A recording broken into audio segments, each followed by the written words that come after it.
This is a Bulldog Radio podcast.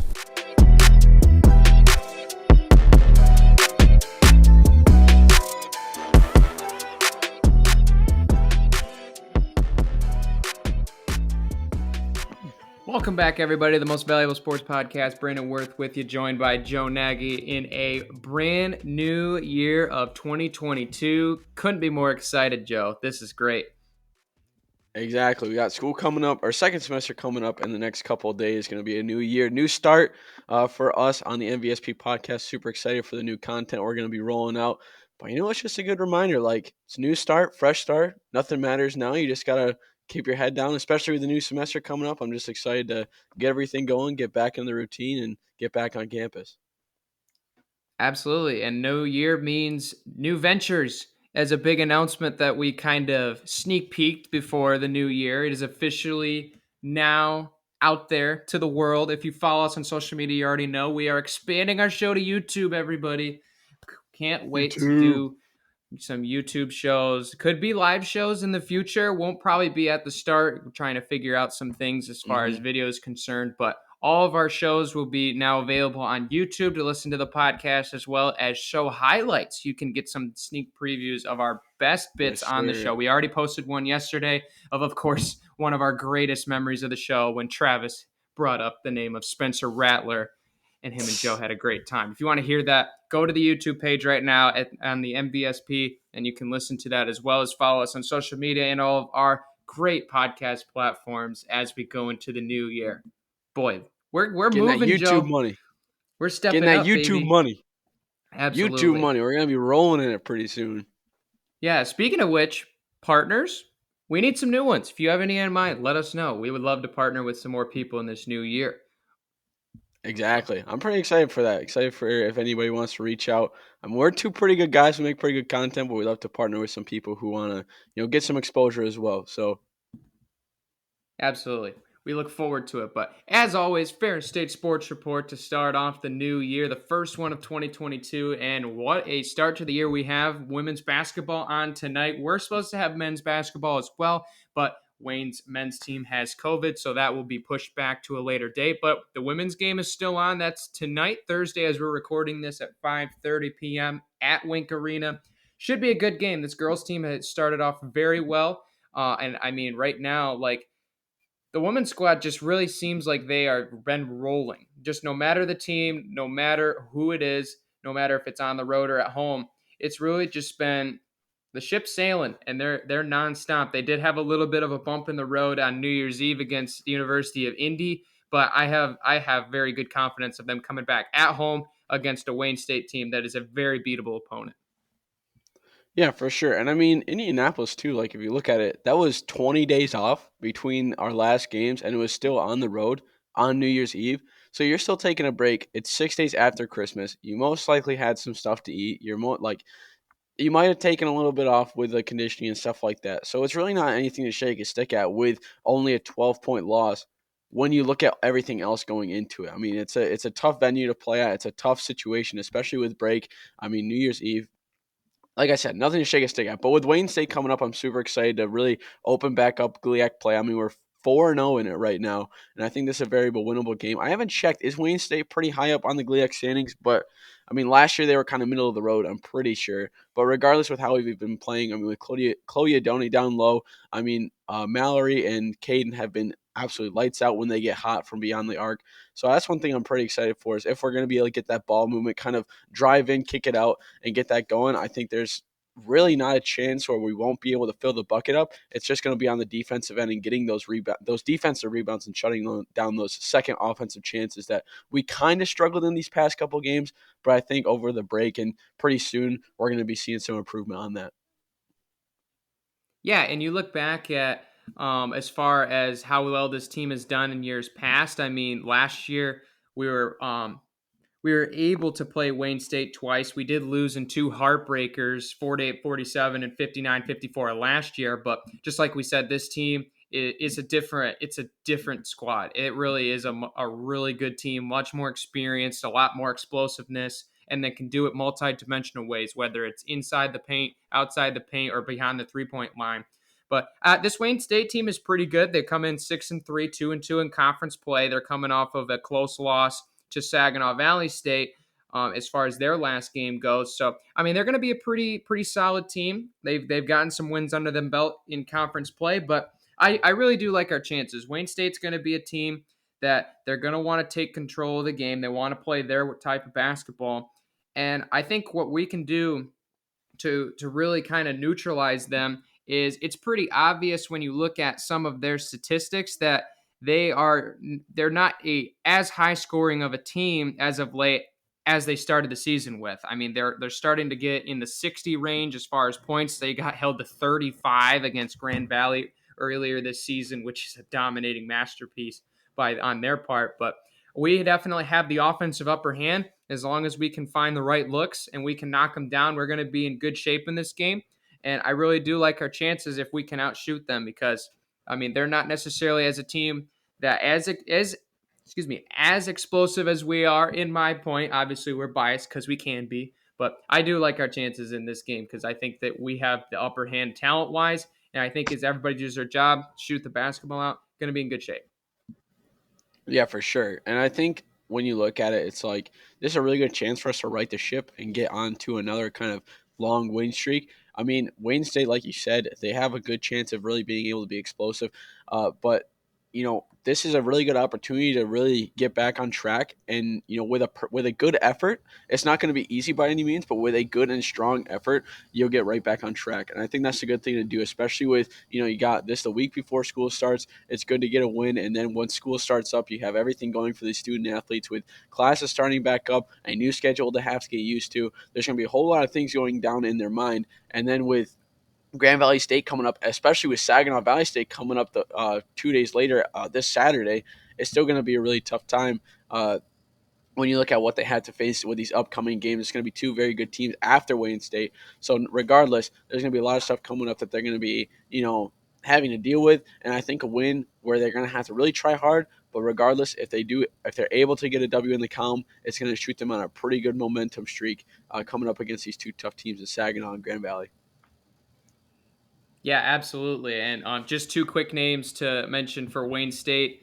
Sam Cherney is going to be the one to watch against Chloe Idoni. That's going to be the matchup. Both of them are rebounding masterpiece players as well as rebound machines. So that's going to be the two to watch for tonight's game. But yeah, that's like you mentioned, Joe. Like Saginaw played Wayne's really tough. So I mean, based on how this game goes, you can really see something similar fold over just at the match of the numbers. So I think this is going to be a really interesting game. On Saturday as well. I mean, the men's team's going to play Saginaw, and that team is not necessarily. I think the Saginaw women's squad is a little bit better than the men's team as far as record has shown and how well they've played this year.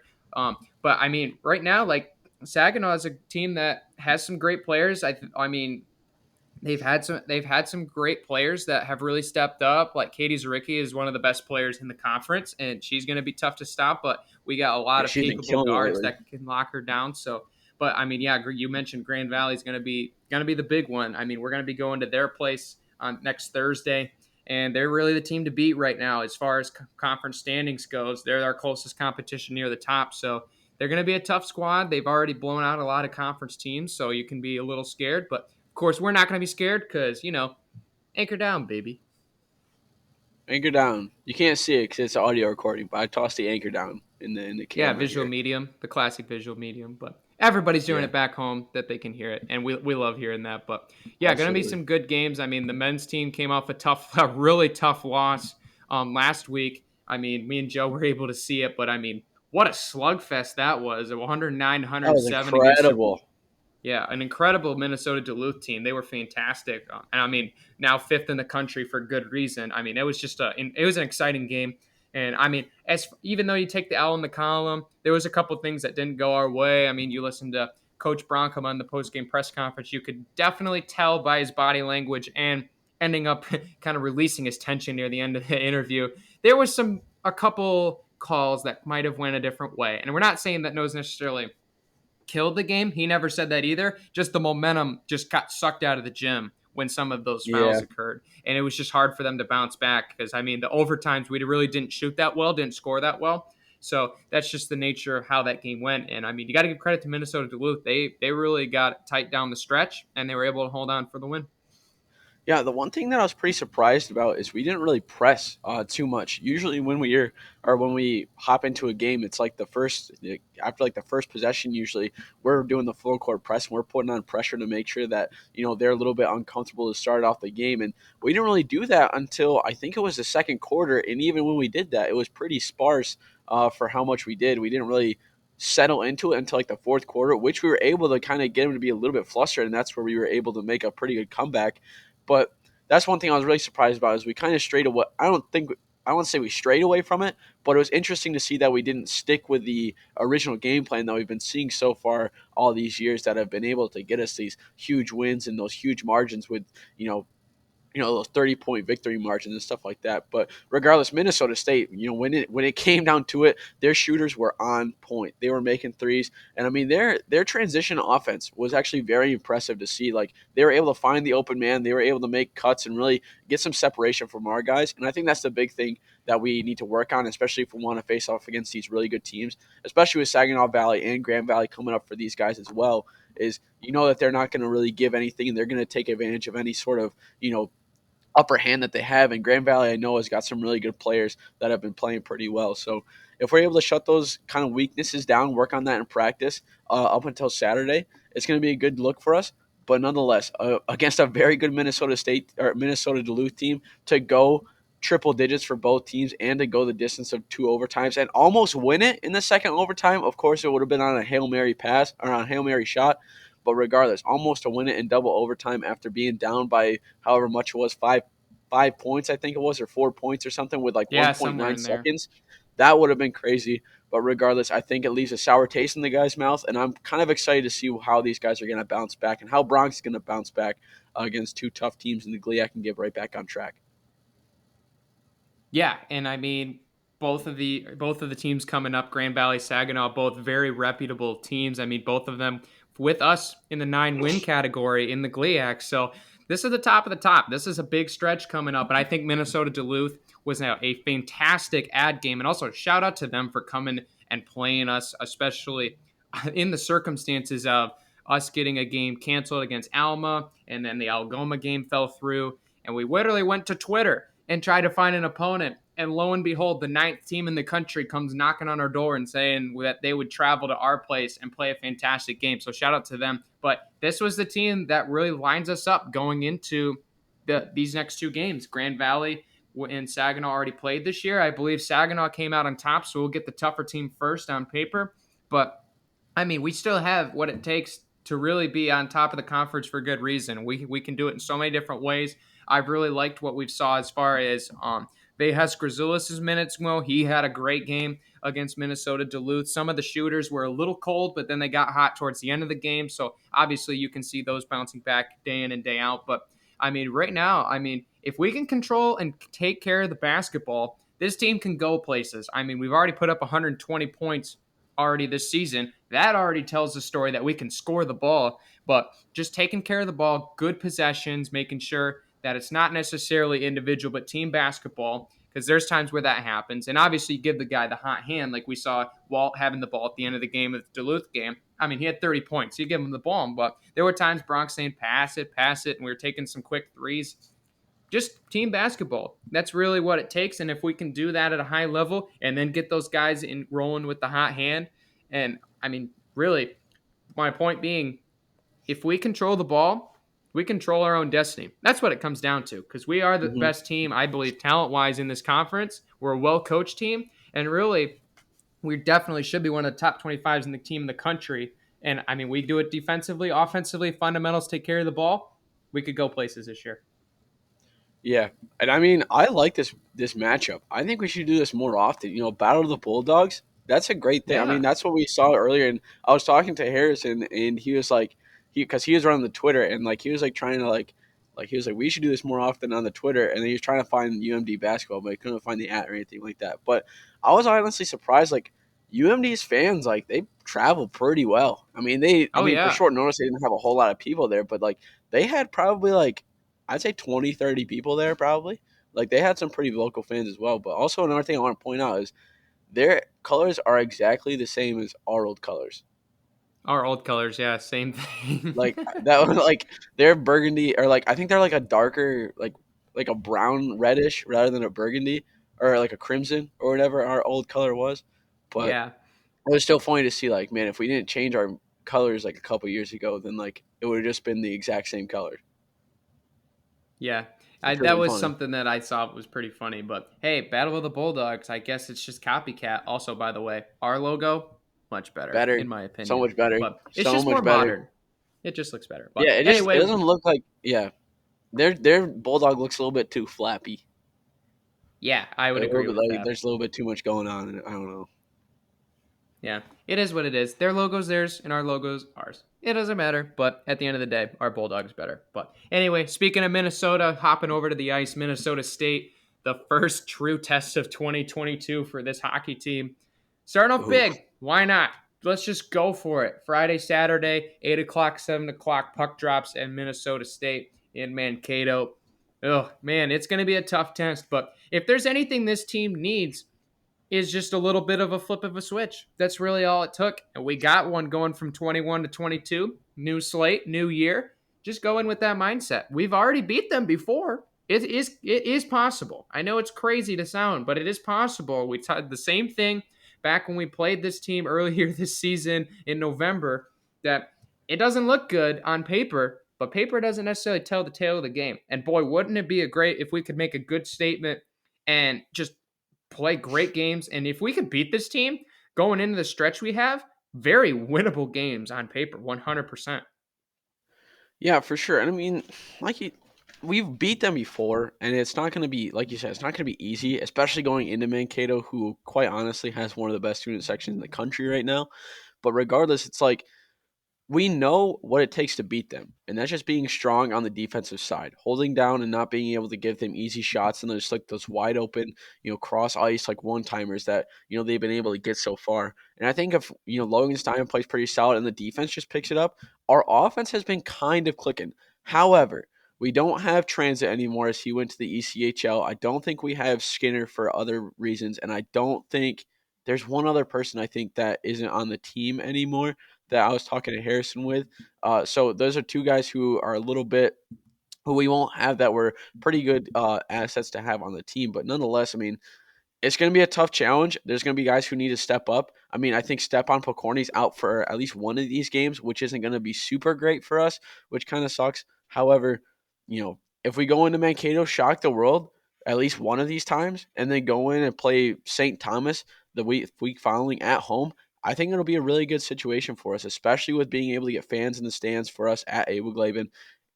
There's a lot riding on this game. I think with just like how it's going to be with like the future of I wouldn't say the future of Bulldog hockey, but at least just the future of this season of how people are going to kind of react to how our team plays. But regardless, if we're able to do pretty well here, I think we'll be able to see some more attendance and some more stuff going on at Abelglade, which I'm pretty excited for. Yeah, and I mean, obviously, going back to that first game, and obviously having those guys out is definitely going to be a little bit of a blow to this team. But I mean, having time to be able to adjust to that, I know Coach Daniels is going to get his lines ready, and there's plenty of guys that have played really well that can step up huge. I mean, Merrick's one of those guys that has been huge this year, and there's going to be some other younger guys that have put together some really, really quality games so far. I mean, the McCallion brothers obviously bring that veteran aspect; they're not going anywhere. And I mean, you see a lot of these young guys that are ready to step up. I mean, maybe we see Caleb Ergang in this game. I mean, it's possible. I mean, we're maybe filling in for Pokey, but I mean, you never know. There's a lot of different ways that this can go, and I mean, it's going to be really interesting. And I mean, it kind of stinks that you have to play the best team out of the gate to figure out some of these issues. But boy, if everything works, it almost would make it even better of a win. And I mean, arguably, like maybe that is what we need necessarily coming out of the new year is just a little bit of a new, fresh start, clean slate, and even clean lines. Let's mixing it up a little bit.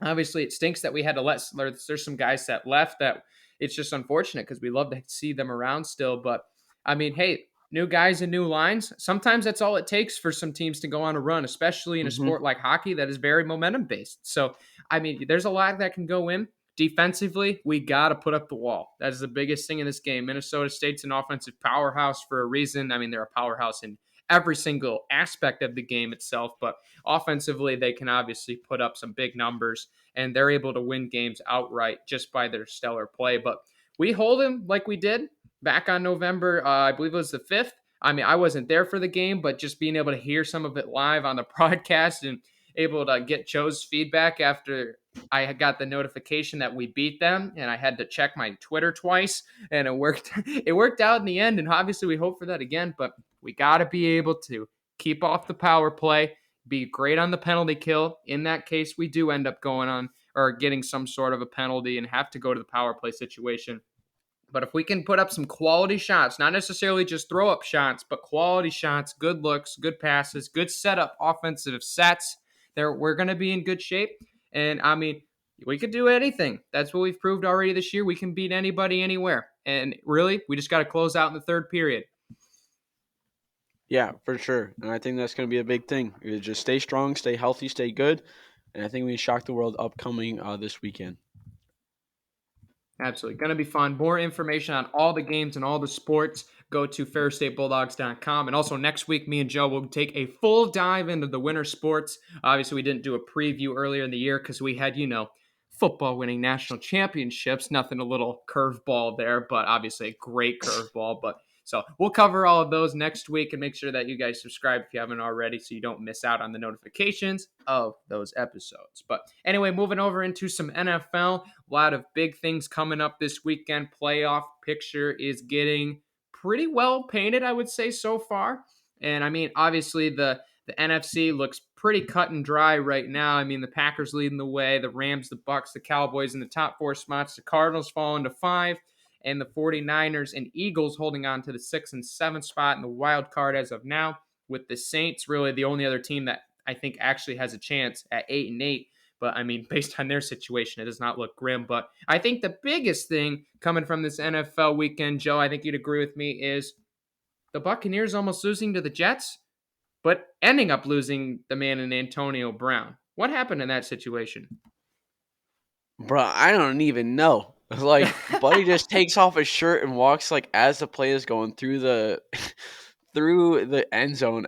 Dude, that was just a crazy situation because there's still like speculations of what's going on. Because like Antonio Brown was saying it's Bruce Arians' fault. People are saying it's Antonio Brown's fault for creating all this drama. I think there's some undiscovered CTE going on in Antonio Brown's brain because there's a lot of times where he just says stuff and does stuff that's like, why? Like, that makes no sense why you would do that. And I think to walk out in the middle of a game for a team that gave you another chance after like nobody else did, I was like, well, that's probably not the best look for you. But like, I don't even know because I've looked into it a little bit, but I'm still like unsure of like which side I'm kind of like siding with, if it's a Bruce Arians thing or if it's like an Antonio Brown thing. But still, like, it makes you wonder like what's going on in Antonio Brown's head, what's going on behind the scenes in the Buccaneers organization, because like I saw that Antonio Brown was, I think, a couple of catches away from a $333,000 bonus, a couple of receiving yards away, or like 100 or something receiving yards away from another $300,000 bonus, and then he was another like touchdown or two away from another $300,000 bonus. So there's people saying that it's like a conspiracy that they're trying to like get him off the team so they don't have to pay him that $1 million bonus if he gets all three. There's other people saying that like he's just leaving because like he's not getting targeted or something like that, so that he can't get the bonus or anything like that. But there's a lot of things going on in the football world, and there's a lot of opinions swirling around in the football world that's kind of figuring out what they think is going to be happening with this Buccaneers organization. But Brandon, I said kind of what I thought, but what's your thoughts? Yeah, I mean, this is a crazy situation just because of the magnitude it came in. I mean, the fact that he left during the game, literally as play was going on, just ran out on the other side of the end zone through the tunnels. Hasta la vista, see you later, alligator, and just walked out of the tunnel. I mean, I don't know necessarily how much bigger. I mean, you could have probably went to the logo and then did it, and that would have been even better. But I mean, it's kind of hard in this situation because of obviously we're hearing different sides of the story from the Buccaneers and Antonio Brown. But I think what the common theme here with the situation is they're relating it to injury. And it's like Antonio Brown actually, as we're recording this, was leaking in some of his text screenshots of this conversation he had with Bruce Arians. And I mean, he was going at Tom Brady's trainer for some reason. I don't know if necessarily he was the guy he was working with early on or if it was somebody from the Bucs organization. I'm not sure, but the big thing is the the bottom line is it seems like with putting all the pieces together, Antonio Brown did not feel comfortable playing through his injury, but the Buccaneers wanted him to play through it. That's what it sounded like. And of course, when you have that kind of a scenario and you have Antonio Brown where things get escalated, something's going to happen. You know it's going to happen. We know the track record. Obviously, you can pull up the laundry list of things. Not saying that anything from the past was a contributor to this, but it's just a fact. Antonio Brown has a tendency to tag along with the dramatic. That's what it is. But the bottom line, he didn't feel like he couldn't play. Bruce Arians said, you're going to play. The trainers cleared you, you're going to play. And they just had that disagreement. And the fact of it is that was Antonio Brown's decision. And obviously, we're going to be talking for the next couple of weeks about if whose fault it was. We actually put up a story on Instagram. If you don't follow us on Instagram, you can vote on these that we put out. And one of them was who was at fault in the situation. 75% of the fans said it was AB. 25% of them said it was Bruce Arians. So that it just kind of shows that I think you kind of have that picture for Antonio Brown that it kind of automatically is. But honestly, there's some things that like we need to hear from Bruce Arians on this scenario because the fact of it is one of your players isn't necessarily healthy.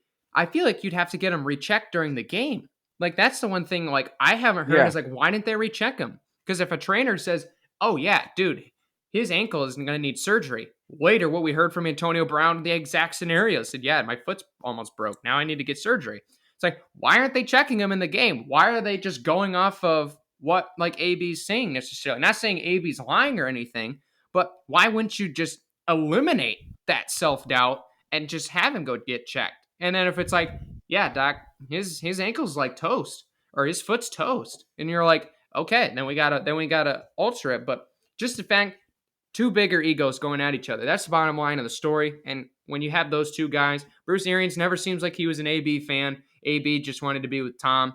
And at the end of the day, the butting heads prevailed. And that's what caused them to drive apart. And that's why Antonio Brown's in Brooklyn watching football or basketball games and not on the football field on Sunday. The day after he does that, he's in Brooklyn watching a basketball game. That's ridiculous. Yep. That's funny. Yeah. It's just hard. I don't know exactly like to say on the matter because I mean, obviously, you can see faults from both scenarios. I think my biggest point is just we need to hear more from Bruce Arians because I mean we heard that he's no longer a Buccaneer and that was the end of the story. It's like, all right, that's not all. There was more to the situation. Obviously, we can hear everything we want from Antonio Brown because he's going to post literally everything on this scenario because that's who he is. But we haven't heard much from Bruce Arians. So fact of it is, it's just going to be a tell of time on what something's going to leak out, and we're going to have to ask some more questions to figure out who's truly at fault in this scenario. Yeah, I can't wait to see. Ooh, excuse me. I can't wait to see like what comes out with all this information because, like you said, it's not going to stop coming out, and like there's going to be people who are getting to the bottom of this. And once I think Bruce Arians releases his side of the story, I think it's going to be pretty clear of who we're going to be siding with. Not saying that like Bruce Arians is holding all the information, and once it comes out, like everybody's going to say like, "Oh, AB's in the wrong" or whatever. But I think once we see that, people are still going to take their sides. But like I said, there's not enough information right now to really make a defined like or decide like which side you're on yet. I think once Bruce Arians comes out with like a press statement, which he probably will in like the next like week or so, because I think if he lets this run a little bit, it's just gonna like not. It's probably I feel like it's gonna be a little detrimental to like kind of like the organization as well as like him, because with a situation this big and like a disagreement this big, because we haven't seen a player like walk off the field in a long time, like just in the middle of the game. And I think to see like if they don't really, or if he doesn't respond pretty fast, I think stuff is going to kind of spiral out of control. But we'll kind of see what goes on and if he decides to release a statement or whatever. But yeah, not to choose sides until we hear both sides of the story. That's going to be kind of my approach to it so far. Yeah, it's going to be interesting to see how this story progresses, obviously, because no one's going to stop talking about this for a week. But over to the AFC now playoff picture. Titans right now leading the ship with the 1 seed, Chiefs in 2, both of them tied at 11-5, so that could flip. The Red Hot Bengals at the 3 spot, Bills in 4th, followed by the Patriots, Colts, and Chargers in the wild card, with the Raiders, Steelers, and Ravens all within a game that could potentially sneak in. The Ravens are going to need a whole lot of help, but their chances are very slim, as well as the Steelers. But I think the biggest thing, Joe, I don't know if you saw some of the reports going on this playoff picture, but obviously the Chargers and Raiders will play on Sunday Night Football at 8:20. That will be kind of the winner go in, pending the game of the Colts Jaguars, which everybody would say the Colts are probably going to destroy and steamroll Jacksonville. But there is one interesting flaw in this schedule scenario of if Jacksonville somehow upsets Indianapolis and knocks them to 9-8. Some people are like, it's impossible. Then again, the Colts have never won in Jacksonville since 2014. Not saying it will happen, but there's a legitimate chance it could happen, the numbers would say, the analytics would say. That would lead the Chargers and Raiders in both of the wild card spots flopping over the Colts if they were to tie. So now there's the question of, would both teams mutually have a handshake agreement to play to a tie the entire game? They could even kneel every single play if they wanted to. And both of them would be playing next week. How crazy is that? And I don't know how that's even allowed in this part of the schedule. They needed to change something because this could get crazy. Tampering galore. I don't think we'll see that, but it'll be funny if we do. But like, I think these guys, they're probably just gonna play for the automatic win because a Jacksonville upset against Indianapolis, I don't think will happen. But then again, many times where I say I don't think it's gonna happen, it then happens basically as soon as I say it won't happen. So I think that they're just gonna play for the outright win because they don't really want to leave anything to chance. Uh, but then again, like it could happen. I mean, we've seen people on professional sports tamper with outcomes of games for a lot less. So maybe the two front offices are kind of getting together and saying, we'll slide you some money back and forth, and if we go end up in a tie, we'll see what happens. But hopefully, we see some good football regardless. If it ends in a tie, that'll be sick. I know if it ends in a tie, there's going to be everybody saying like, "Oh, like they're doing that on purpose" and stuff like that. But regardless, I'm just excited to see some good football. Yeah, good football is definitely what we're hoping for. I don't want to hear any NFL tampering stuff because that would just stink. And at the end of the day, it would just be even more chaos in the NFL world going in. But I mean, it's going to be fun. There's going to be a lot of good games this week, obviously, filling out week 17. I mean, Detroit, we're trying to roll through Green Bay. That's going to be a very tough task. But I mean, right now, you look at what the Lions have been able to do. We've been able to shock some teams. We were able to beat Arizona. I read an article this week that was the power rankings of all 32 NFL teams. Detroit has the second worst record in the NFL, but this ranking had them 28th as far as the best scenario going into 2022 to 2023 season. Would you agree with that, Joe?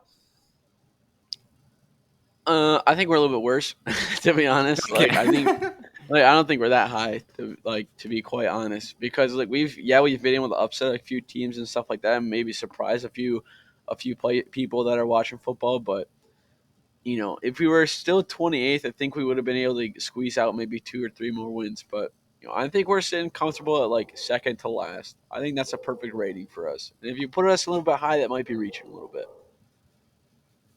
Yeah, and I think the argument was here, and I think I'm honestly, I could be Homer. Yeah, sure. I'll just throw out it's a Homer right now. I think we could be 28th as far as the like not necessarily the second worst scenario as it would indicate by our record, but I think we could definitely consider ourselves much better scenario wise than the Giants. I think we're in a much better scenario wise going into the next season compared to Jacksonville, the Texans, and the Jets. Because we at least have an identity and a culture that is proven to work. The fans have bought in, the coaches and the players have bought in. Where in Houston and in New York, it seems like they're still winning 4 games, but everybody's just like, I have no idea where this team's going in a couple of years. I think the Jets would probably be a better situation than the Texans. But Jacksonville just needs a whole restart after the Urban Meyer fail. But you could say urban fired, I guess is the correct word. But um, the bottom line is, I think we see Detroit, the outlook. I mean, especially as us fans, we could say that they're in a pretty good scenario. I would say this: I would rather trust as a Lions fan the Lions scenario than whatever the heck the Giants are going through. And also, we should never trade with the Giants ever again because they just take our bad contract players that used to be good and that could produce for our teams and just throw them into the ground, basically over these last couple of years, a la Golden Tate, a la Kenny Galladay. But at the end of the day, the contracts were different. But if you look at the Giants, they've already committed to Joe Judge. They've already committed to Daniel Jones next year. This team has not won more than 6 games, I believe, the last 4 years, and it could be even longer than that. Just the 4 years that Daniel Jones has been there. They've never had a winning season. They've always had players go on injured reserve, and that's always the reasoning behind why the season ends, a.k.a. Saquon Barkley, a.k.a. Daniel Jones with a concussion. But at the end of the day, they have so many weapons, they could actually make some noise. Their defense showed spurts last year, and, I mean, they're still right now 4-12. That's just how it goes. I think this team might need a new reset here soon, and they just won't commit to it. And until then, sorry, I think other teams are in better situations than the New York Giants.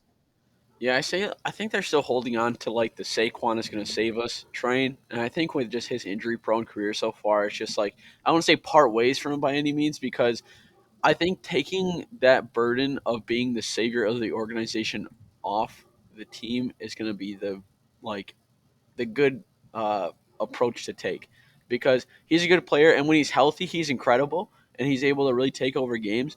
But so far, we've only seen that a handful of times, and I think getting new weapons to kind of go around like just their team in general. Because I don't really think like getting people to go around Saquon is the best idea, or getting people to go around Daniel Jones. It's just kind of like rounding out a good team and getting guys who can fill that position and fill kind of role players rather than getting like those superstar standouts. I think it's going to be a good thing for them because they have Saquon, who's when he's healthy, like I said, can really take over games, but we haven't really been seeing that yet. And I think just making it so that way they kind of have a fail safe rather than like a one trick pony is probably going to be their best bet to go for moving forward in this draft and especially the next season. Yeah, I think the Giants need a lot, and I think that will start with probably changing staff, honestly. I mean, Jason Garrett's already been, or left as OC. That might be the start.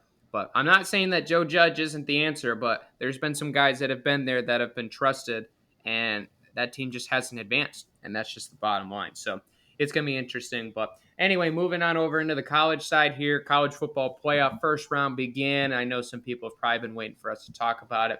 Fine, we'll talk about it. We lost. Whatever. No, I'm just kidding. It was a tough game. I'll admit that I watched the entirety of the game. There may or may not have been euchre played in the fourth quarter at my house, but that's just the way it was in the game. But here's the thing. I watched the entire game. I honestly did. I was paying attention, but it was just hard, man. It really was just hard. I mean, going into this game, we knew that it was going to have to be a battle in the trenches. We knew that that was going to have to be one for Michigan. They were going to have to be able to run the ball 4 or 5 yards a carry. And asking that against Georgia was going to be a tough ask. And the fact of it is, we talked about this back in September, October, Joe, when we saw this team's identity start taking place. There was one concern that I was going to have in the offense set with Cade McNamara. Whenever we can't run the ball, what are we going to do now? And that was the problem in this game. That's what ended up just eating away our season. It's just really hard. And I think, honestly, we need to have a conversation at some point. We can do it later down the road on who should be the starting quarterback. Because I think the vast majority would say JJ's the guy. I really do think that's what the buzz is right now. And I think that's the hope going into next year. We love Cade to death. He's a great leader, a great captain. But in a game like this, JJ's skill set definitely was one that was well needed in this game, as much as you like JJ, yes or no. But I think it's just really hard to watch this game just progress because you knew Georgia was the better defense. You knew we had a little bit better offense. We were better rated, but you know Georgia was the favorite going into this game with their experience in that defense. And that's just what ended up winning the game. Georgia made big plays offensively. Dalvin Cook's little brother ran wild all over our defense. Our pass rush just really had a struggle fest of a game. All the struggles came in one game. And that's really kind of what you kind of could see coming, considering the fact on how great our run was over the last couple of weeks. Yeah, I know. That was like the tough thing is like Hutchinson just got shut down. There wasn't really anything like that was clicking for us. And the really crappy part, like especially for like Cade McNamara, that like I've been kind of thinking myself and kind of been saying is like when you have a game manager in that quarterback, he rarely threw the ball away. He took the sack way too many times. And when Yeah. you are on a second and long or a third and short, and then you go ahead and or like sorry second long or like a third and long or something like that, and instead of throwing the ball away and you just take a 6 yard sack or something like that, or scramble out of the pocket and then lose 5 or 6 yards, uh, without just throwing the ball away, and then you can just get a next just focus on the next play and make sure you can get that to work out, that drastically changes how you approach the game, and that drastically changes how your coach approaches coaching the game. Because instead of being able to maybe throw in Corum or Haskins for maybe a run that might be able to do something, now you're at a third. Now you're at a third and 11 now when you were just at second and 5. And now you have to throw the ball again, and most likely you're going to get pressured, and you're not going to throw the ball away. You're going to try to let the play develop, even though you have no time to let it develop, and then you're just going to get sacked again. You're not going to throw it away. I think I saw him throw it away maybe 3 or 4 times. It was definitely less than than 5. I know that for sure. But for him to be a game manager, and I think for him to improve next year, is understand the situation better to say I can throw it away. I don't need to hold on to the ball and let the play develop every time. I can, save the play a little bit and make it so we can focus on the next one. Yeah, it might be a waste of a down, he might say, or some people might say, but regardless, if you just throw the ball away and keep the damage to a minimum, I think that's a much better approach to playing the game than just taking the sack almost every time. Yeah, especially in the way the game plan was set. I mean, obviously, run heavy, you could say, was definitely the definition of our offense. And when you're in a passing situation, and I mean, especially if it's third and 10, I'm sorry, second and 10, you throw it away. It's third and 10. But if you take a sack, it's third and 18. That's the difference between, yeah, we could run some sort of a crossing concept over the across the middle of the field, or you could take a shot downfield, or we had some receivers that could make plays. Heck, you could even consider running the ball in that scenario for how many times Corum and Haskins can break some big yardage. But when it's third and 18, that limits your options completely. You're going to have to take a deep shot, which I mean, we did a couple of times against Georgia, but I mean, their secondary was, I think, one of the best in the country as well. But I mean, they made enough plays. But just the fact of it is, when you're in third and long, like that just limits everything, like to a T. I mean, you can't do half of your concepts. You're gonna have to pretty much call a draw play. You're gonna have to try to get some sort of a screen going, and those plays aren't necessarily our strong suits. So, I mean, it's just really a tough situation for us, and I mean, it's a tough pill to swallow. I mean, we're already gonna lose Ojabo and Hutchinson for sure. Maybe some other guys to the draft because this team certainly was special. But at the end of the day, it's reload for 2022. That's really what's coming up next. Yeah, for sure. It's going to be a whole different thing that we got to look forward to, and a whole different approach that they got to take for this off season, because there's a lot of work to do. And if we want to get back to the college football playoff and make it so we score more than a couple points, then they got a lot of work to do, and I think that's what they're going to be doing. But I heard, Brandon, that there was some rumors that Harbaugh might be looking for a trip back to the NFL. You hear those rumors yet? I have heard those rumors. I know the Raiders was one team that would like to get in contact with him. I don't know. I honestly, it's tough for me because I mean, obviously, this year was spectacular. Would I trade it away for anything? No. I mean, it would it end up being this way of losing in the semifinals. Would I still take that? Absolutely. This team has always wanted to be here, and we finally got there. And also in that phrase, we finally got there. It took so long to get there. And the reality is it necessarily the team, or is it Jim Harbaugh finally getting up over the hump? Well, kind of like his brother, actually, in that Ravens 49ers Super Bowl, where it just seemed like the Ravens were a good team, but just not a good enough team. They finally got over the hump, ended up winning that Super Bowl in the Harbaugh, the Harbaugh, actually. Honest, that's kind of funny, actually. I brought that up, but the idea of it is him going back to the NFL just seems kind of hard to me because we committed to him. He finally got success. Like, we took a big risk honestly, the fan base knows for sure that we took a big risk bringing him back for how just struggle fest it was earlier. And now he's just going to jump to the NFL after this one season. That doesn't look good for him against our fan base. And it really does Yeah. hurt the fact that that is an option. I think these might be just speculations because the Raiders obviously are going to need a new coach. I don't think they're going to go with the interim right now. And obviously, they love a big name to spark a potential. I wouldn't necessarily. I think reload would be the more appropriate option. Obviously, that obviously goes in with rebuild, but I think that team is a little bit better than a rebuild. But at the end of the day, I mean, there's always going to be speculation, rumors. I mean, if we're honest, 2 years ago, we were thinking about hiring Matt Campbell, and how's that gone for Iowa State? Not great. So the reality is that speculation will always be there. It'll always be in the back rooms and always be in the chit chat on the media. So at the end of the day, I'm not phased by it yet, until they schedule an interview. Then I'm going to be slightly concerned. Yeah, for sure. There's a lot of opportunities that he has, especially right now in the NFL world. So it's going to be interesting. But personally, I don't think he was going to take any, especially with just him having just this one successful year so far with the Michigan Wolverines. At least like a very successful year so far. So I'm going to be interested to see what happens this offseason. Yeah, for sure. But on the other side of the college football playoff, our fellow Cincinnati Bearcats fell to Alabama pretty much Oof. as expected, if we're going to be honest. But at the end I of knew the that was day, going to happen. still a good. It was still going to be a great game. I think it was gonna. I thought it was gonna be a better game than this. Honestly, I think this was a better game to watch overall than our game. Our game just looked gross, being Michigan Georgia. But at the end of the day, I mean, Cincinnati didn't play bad. They just didn't have enough big plays.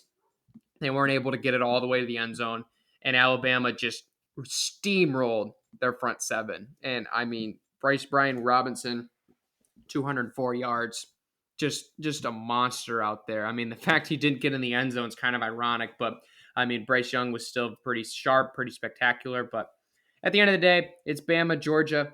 Just I think what everybody wanted, and I think they would rather watch it in the championship game than the semis, and that might have went into the decision of the seeding was. But obviously, I'm not going to hold them to that necessarily any longer because bygones will be bygones. But at the end of the day, it's going to be a good game.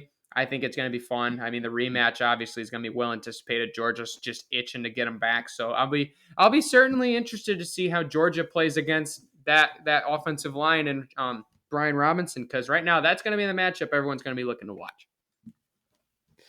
Yeah, that's something I'm pretty excited for. I know that Georgia, like you said, is itching to make some redemption here, but I mean Alabama, dude, they just seem to have Georgia's number, and I don't think that they'll be Mm-hmm. able.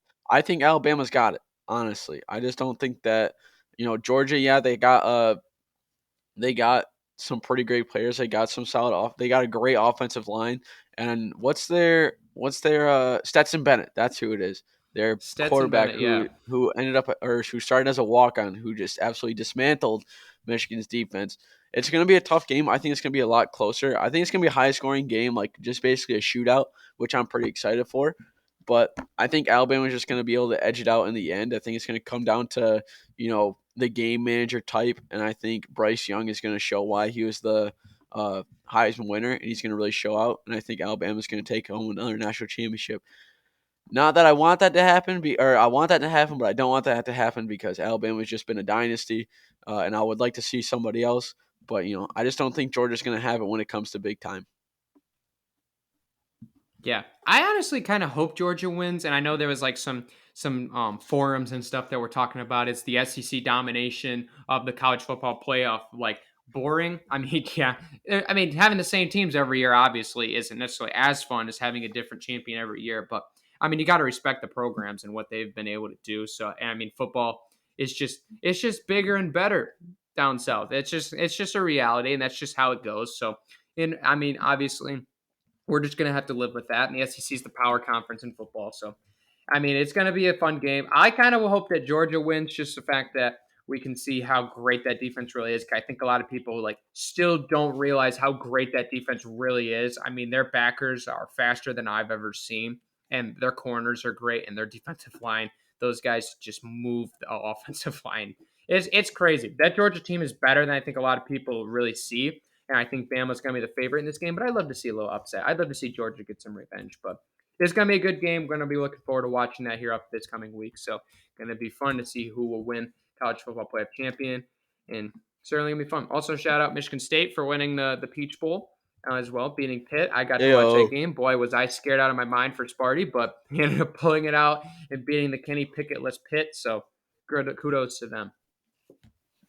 Yeah, I kind of figured that was going to happen, especially when I saw Kenny Pickett was sitting out. That's just one thing that I don't know. Like, I know a lot of people already know my thoughts on people sitting out for bowl games. It's like I just find that very, I wouldn't say classless, but it's very just like you gotta have a team that got you to the point that you're at. It doesn't matter, like, even if it's like fringe guys or whatever, they helped you practice and they help you develop and they helped you get to that point of being able to go to the NFL and being able to declare for the draft. And although you're saving your stock, you are doing an injustice to your team and to the fan base that are excited to see you play and to bring recognition to the program. And for especially Kenny Pickett to sit out, and although their third string quarterback almost pulled it out and was a savior of the day, it still is like you have the majority of Michigan State, other than Kenneth Walker, the majority of Michigan State's like veterans are still on the team. And I didn't think that Pitt was going to win it all, but like if you have Kenny Pickett there, I think it's a whole different story. But for him to sit out and just be up in the coach's booth, and he still is helping out, but it's like, dude, I don't know. That's just one thing. It's like I just think you're letting your team down in a lot more ways than people say it is. The one thing that was annoying me the most about that game was the announcer. Every time they showed Kenny Pickett, Oh he my was like, gosh. he was like, protecting that bag. Love to see it. It's like, no, you don't love to see it. You are like the only guy that has that opinion. You're like one of the 5 people in the world who has that opinion. Nobody thinks that's a smart idea. People, I lost respect for Kenny Pickett. I lost respect for Kenneth Walker too, because Michigan State, although he transferred to Michigan State and he's a guy, but like he's the main reason that Michigan State's in the bowl at this point. And for you to just like ditch your teammates and say like, okay, I'm just protecting myself. Matt Corral sucks that he got injured, but it's not going to hurt his draft stock. He's not going to be like, oh, that's just a bad thing. He's still going to get drafted. He's just going to go through rehab or whatever, and he's just got to recover. But it's like, it's annoying how people are like, well, it's just like Matt Corral. Like you're looking at him and he gets injured. It's like, okay, but him getting injured there speaks a lot more volumes to NFL scouts and NFL programs than a guy who's going to sit out and not do anything for his team that he helped get them there and the team that helped him develop to that player that he's able to have the opportunity to go to the NFL. That's my point. Very annoyed with Kenny Pickett. Very annoyed with people who opt to sit out at bowl games. Frustrates me to the moon. I hate it. Yeah, I can definitely see your side of the story, but I think like the fact like you watch Matt Corral fall and like he might not be ready for NFL workouts. And those are big time certainties when ownership and general managers and coaches are looking at potential next players for their franchise. They want to see them in person. They want to see them play. So the fact is like he might not be ready, and that's the hurt part of the scenario. I mean, yeah, I can totally understand your point of view with finishing out with your team, finishing and gutting it out, and being there for your guys. It's just hard to take that risk, and I think that's what comes down to it. I mean, there's a lot of times us as humans we like to take the certainty, and I mean when you're seeing an NFL contract as basically a guarantee. I mean, the Pickett, Walker, those guys are going to be drafted 100%, possibly first round picks. So the reality is they're going to make a nice chunk of money. They're going to get their dream to play in the NFL. They don't want to potentially catastrophically erupt that.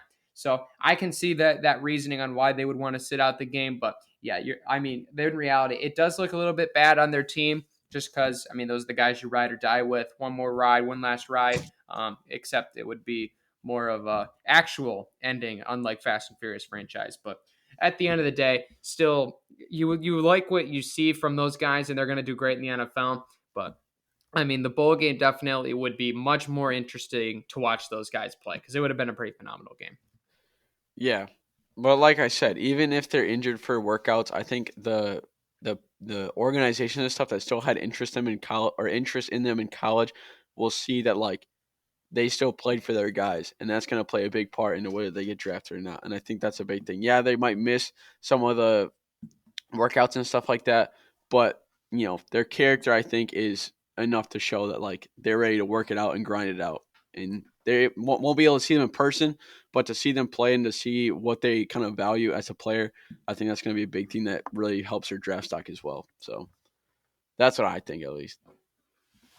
Yeah, I mean it's definitely a scenario where everybody has a differing opinion, and obviously we can dive into that more going into the off season based off of that. But one thing definitely we can finish out the show with when we talk about credibility.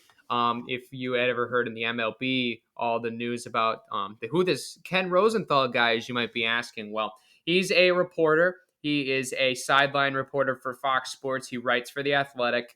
He's a well-known figure in sports. He's borderline. Him and Jeff Passan would be battling for the Schefter of Major League Baseball. But one of them is now gone, as is Ken Rosenthal. And there's a lot of reasons why that he is gone. There's a lot of speculation why he has been ending up being terminated from pretty much Major League Baseball. And at the end of the day, I hate it. I absolutely hate it. And it all comes down to the report. I honestly think the report that he made, the article that he wrote back in July that was calling out the organization of Major League Baseball for not being able to get with the Players Association and being able to really kind of prevent the lockout that is now in place at this moment of time here going into 22. And I mean, the fact of it is Rosenthal was criticizing him, Manfred, for not taking leadership in that scenario and letting things play out as they did. The biggest thing I have a problem with is the fact that it came out that what necessarily made this firing happen on like a Tuesday night at like 9 p.m. and not then. And I'm not saying it's right either. I think it's wrong. I think this just makes Manfred look even worse. And that's saying something at this point. Manfred's wanted to be gone for a long time by the MLB fan base. Now it's at an all-time high, getting rid of Ken Rosenthal. And the fact of it is, I mean, me and Joe could probably agree with this as fellow journalists, but I'll obviously let Joe express his opinion as well. As a reporter, as a journalist, as a columnist, sometimes you got to be critical. It can't just be butterflies and lollipops for the teams that you're covering and the sport you're covering. Like, there's times where you have to dig up the dirt and you have to be able to make out these stories. It sucks. That's part of the job. Rosenthal was doing that. He recognized the problem and he wrote about it. Because in reality, we're sitting here in January after a lockout that started in December, and neither of the sides have even spoke, and it's been a month. What are we doing? What is going on? Why is this happening? I'll tell you why. The ignorance of Manfred and that board and that executive directors. This is a problem. And it was addressed by Ken Rosenthal, and they didn't like it, and then he ends up getting canned. Just makes him look worse. Simple as that. Dude, Manfred has probably the thinnest skin of any commissioner, of any person I've ever heard of, because anytime he faces criticism, he just I don't know, he just tries to get rid of it without actually addressing what the criticism is actually about and fixing that problem. He just all right, well, you're out of here. Rosenthal was just doing his job. He was doing a service to not only the fan base of MLB, but just of people who need to know what's going on. And Manfred is no stranger to not being open and being very closed off when there's basically very important things going on, especially with this lockout. This could have been pretty easily prevented, but the MLBPA has been notoriously known for not being able to get a hold of Rob Manfred, and that conversation has never been able to happen because Manfred just I don't know how he got to the point of being the commissioner of Major League Baseball, because the guy just doesn't do his job, and he doesn't do anything to help the sport of baseball at all. And whenever, like I said, whenever he faces criticism, instead of facing it head on and actually making it so that way that problem can be resolved in a good manner and fixing the sport and improving the sport, instead it's just him throwing a fit, and then he gets those people fired, or he just fixes the problem by getting those people out of there. And I think that's the problem is once he's there, we're never really going to see that much improvement because instead of actually seeking for improvement and him using ideas to make it so that way we get new fans to the game of baseball, as well as preventing a lockout from happening, it's not going to happen because this is just who Manfred is. And he doesn't really seek to have any solutions. He just seeks to have his job at the end of the day. And that's the problem with Manfred, is he just doesn't look for what's going to make the game better. He just makes for, how am I just going to keep this job so that way I can just stay at this point in my life. And that's why I just don't like Manfred at all. Yeah, I think if you want to really, I think honestly, it seems very simple just to say this, but if you're a fan of seven inning games, then you would like Manfred, Yeah. and that's not baseball to me. So the fact of it is, I just have really lost. I mean, I would truly transparently admit that I had a little bit of respect for Manfred. I mean, definitely not as many, or not even close to the amount of respect that I had for like Adam Silver and even honestly Goodell. And Goodell's had problems for years too. But all of that with this, all the reports based on the facts that I've heard, yeah, it's gone. I think it's time. Honestly, that's just where I'm at right now. And I hate to be that guy and just completely go on one side of it based on the facts. And I mean, obviously, that's our job here as sports podcasters. But at the end of the day, I think the bottom line, Manfred's got to go. I'm sorry. It's really hard because I don't want to Yeah. just completely trash on the guy. But what I've heard from this situation, what I've heard the stories wise, I heard a little bit from what Jeff Passan said on Pat McAfee's show. I mean, what I heard from it, it's all against Manfred. It really looks bad against Manfred. And honestly, the whole fact on how everything has compiled since the pandemic to now, things are being put in the wrong place. And it's just really looking bad on the MLB, and it should not. So at the end of the day, it's just going to be very interesting. But guys, we thank you so much for being able to join us here on the new year, the first episode of 2022. Make sure that you follow us now on Instagram, Twitter, YouTube, and all of our lovely podcast platforms. We got a lot of great stuff coming. We'll be back in studio next week, hammering it out with the 2 per week based on our schedule because we got a great winter of sports coming up. Can't wait, Joe. Gonna be fun. Can't wait either. Excited to get back in the studio. It's been a good break, but regardless, miss being on campus, miss seeing your face every day, Brandon, being there, Aw. able to talk about sports. So very excited to be able to get back there up in Big Rapids, and it's going to happen. Start of next week. New semester starts, and we're very, very excited. Absolutely. Heart emoji to you, Joe, and all the fans out there. So until next time, guys. Take care, everybody.